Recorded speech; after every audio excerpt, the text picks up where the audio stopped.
Yo, what's up guys, welcome to my humble YouTube channel where I bring you fanfiction that will brighten your days. Before we start, a subscribe is greatly appreciated, and don't forget to leave a like and ring the bell icon so you won't miss exciting new fanfiction stories. Oshi no Ko X Tensura by StaciaPLE Chapter 10 My Star 2. The three siblings, Aqua, Rimuru, and Ruby, have always been similar to each other in many ways, excluding the fact that they were all reborn as the children of Ai. All three were fascinated by Ai's brilliance, to the point where they were willing to do anything. But only God knows how the three felt when an unknown party sabotaged Ai's career. After reviewing the film Aqua was going to act in along with Ruby, Rimuru approached Aqua. Rimuru sat across Aqua so they could go eye to eye. Rimuru spoke first. Aqua, it's about time you spoke to me about your reasons and goals. Aqua looked at Rimuru and frowned. I'll tell you everything I know, but in exchange, you have to tell me yours too. Rimuru thought about it, and a few seconds later she replied, I'm okay with that. Aqua nodded. He pulled out 3 different phones and started explaining away. I have mom's old phones. She doesn't use them now, but I requested to have them secretly before she threw these away. The other 2 aren't important, it's this one that holds key information. Aqua picked up a flip phone that wasn't seen in the market anymore in today's age. From this phone alone, I realized that mom had put extra effort and care to make sure her secret wasn't found out. Aqua's face turned sour before continuing, as you know, we were found out anyway. I know you, Ruby, and I still feel it to this day. Even though Aqua's wordplay was vague, Rimuru knew what he meant by still feel it to this day. That feeling was the burning rage to get revenge on the person who had sabotaged Ai's career. I didn't take the risk of asking mom for the password to this particular phone. However, when she saw me messing around with it, she gave the password to me anyway. Aqua thought that this was quite lucky for him, but he also thought that I would have deleted the contacts if she had freely given him access to the phone anyway. But it turns out everything was still intact, Aqua exclaimed. He looked at Rimuru and asked her straight, I know you think our dad was the one that told the press about Ai's secret, so I won't beat around the bush. I've listed every male contact and memorized them. Aqua looked at the show Ruby was watching. Masaya was one of them. Rimuru's face turned into one of surprise. No way. Are you sure? Is that why you agreed? Seeing Rimuru's reaction, Aqua was now beginning to get nervous. I've known you for a long time, Rimuru. You can't fool me with that. Rimuru's reply was, oh my, whatever could you be talking about? Aqua gave up. Enough. I've told you my side of the story, tell me yours. Aqua didn't like to beat around the bush, especially with people like Rimuru. His guts are telling him that Rimuru was planning something far larger than what he was expecting. And so his intuition proved him right.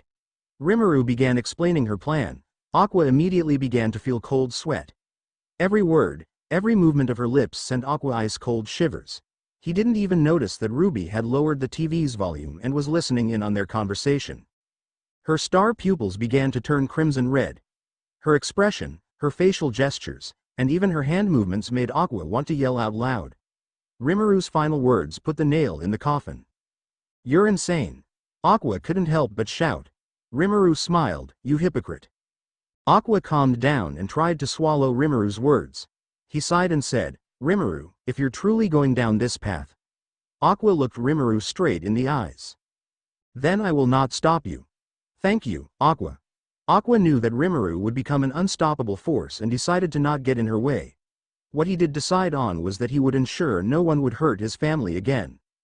If you're doing this, then I'll help you to my very best, but know once danger comes, I will not hesitate to pull you back.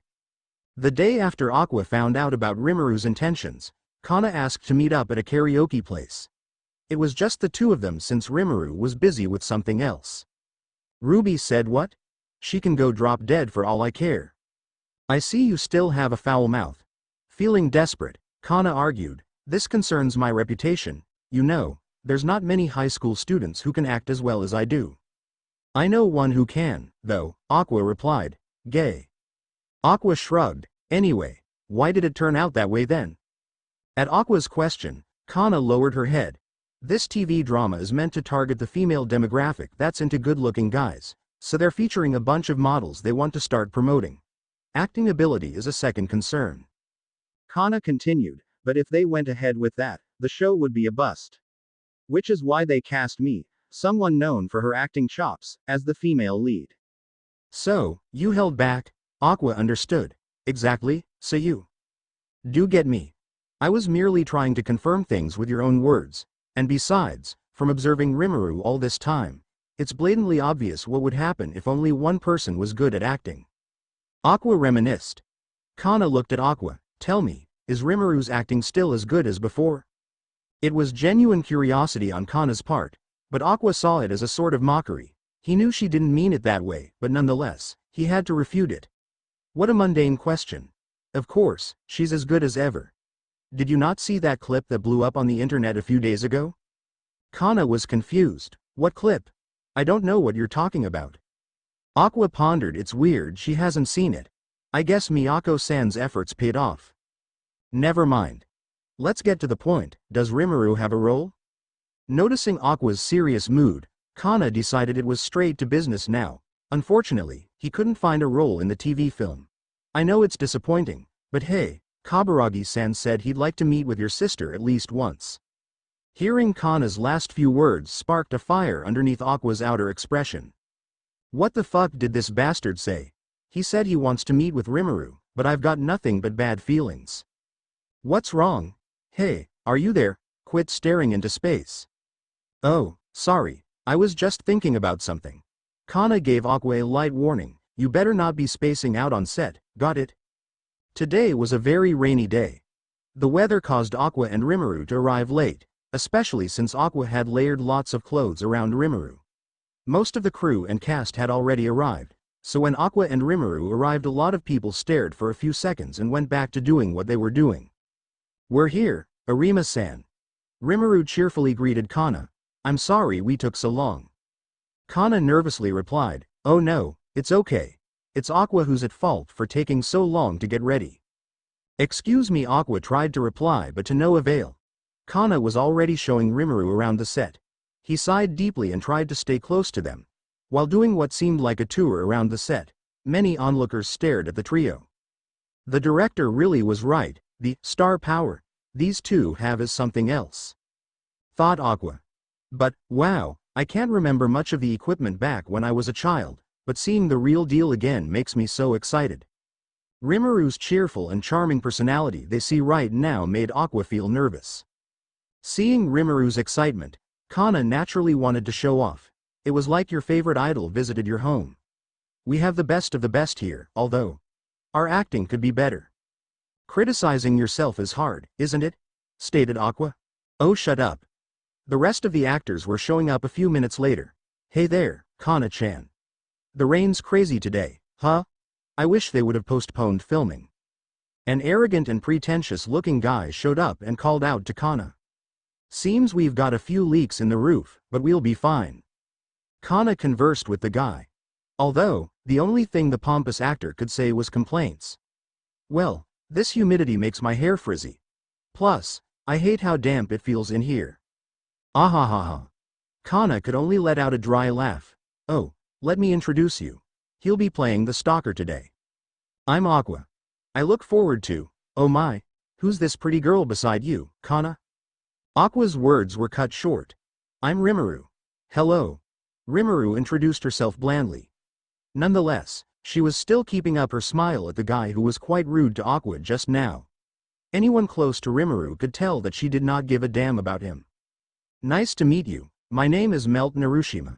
You can call me Melt. What are you doing here, on set? Melt was totally into Rimuru. Her appearance and aura caught his heart at first sight. Not only did Aqua notice this, but everyone present did. Aqua was about to step in when, what's the crowd for, everyone? Oh. Are these the two you mentioned before, Kana? Masaya Kaburagi had approached them. His eyes immediately glued onto Rimuru. Fascinating. You've become just like your mother. Aqua observed his words and tried to find any hidden meaning behind them. His unchanging expression made it harder to read his intentions. It's nice to meet you. My name is Rimuru. I'm from Strawberry Productions, the same as my brother who's here to act today. I hope you treat him well. Rimuru's tone and response were heaven and earth compared to her interaction with Melt just now. With a natural girly-like tone and extroverted aura, she could just about talk to anyone. The one thing that Kaburagi observed that stood out was Rimuru's crimson red. I also look forward to your brother's acting. More than that, I'm glad you decided to come. I've prepared a seat for you to watch the filming. After saying that, Kaburagi went on his way to the crew to finish preparations. After leaving, Rimuru whispered to Aqua. At the very least, we can expect him to be observing your acting, Aqua. Aqua nodded. Well, you should go to the seat producer Kaburagi prepared for you. I'll go ahead and ready myself with Kana and the other actors. Rimuru agreed as both went towards their stations. In a low voice only she could hear, Rimuru made a mental note to herself. To lure the man who sabotaged my mother. I will become so bright no one will be able to ignore me.